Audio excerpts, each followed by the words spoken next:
What's up, guys? So today we're working on another Lennox unit. I've got a ball for both stages cooling, but this compressor right here is currently not running. Let's check the voltage, and the contactor is pulled in for this compressor. So we got 487 volts, but the compressor is not running, so it could be off on overload. Let's turn the unit off and see.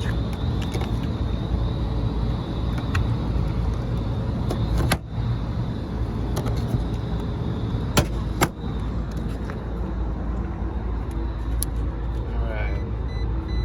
Let's see if we are off on overload. Yeah, we're getting OL.